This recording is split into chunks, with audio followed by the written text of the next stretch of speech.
এই বেটা নাম।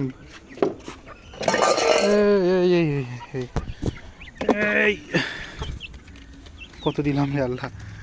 এই যে এই আরগুলা কই? আয় আয়, পণ্ডিতরা গেল কই? আয় আয় আয় আয়, ডাক দিলে তো বুঝে না, এরা খাঁচাই বন্দি মানুষ। এই যে দৌড়াতে দৌড়াতে চলে আসছে। অনেকগুলা ছিল, কুকুর বিড়াল একদম শেষ করে দিছে।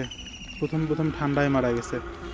আবার গরুটাকে, ওই গরুর মালিকের জন্য ডাকতেছে, সন্ধ্যা হয়ে যাচ্ছে। আর ফার্মি ছিল 30টা, 30টার মধ্যে অর্ধেক বিক্রি করে দিছি, সরি অর্ধেক মরে গেছে। আর 8টা না কয়টা, 7টা বিক্রি করে দিছি, 6টা না 8টা ভুলে গেছি। আর 5টা আছে। আর দেশি মুরগি অনেকগুলা ডিম বসাইছিলাম 30টার মতো, তার মধ্যে এই 5টা আছে, একটাও বিক্রি করি নাই। সব কুকুর বিড়াল। কি লাগাইছে ছাগল? চুপ হয়ে গেছে। ওই ওই বাড়ির ছাগল আবার ডাকে।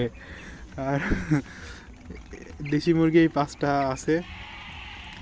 কি ভাই, কি ডাকা এ ছাগলের! খাঁচায় বন্দি করে না রাখলে এই 5টাও থাকতো না। আমার বড় সুন্দর মোরগ পর্যন্ত নিয়ে গেছে, সুন্দর সুন্দর। একটা মোরগও নাই দেশি, এত সুন্দর সুন্দর মোরগ হয়েছিল। এরকম বড় সাইজ হওয়ার পরে নিয়ে নিয়ে গেছে।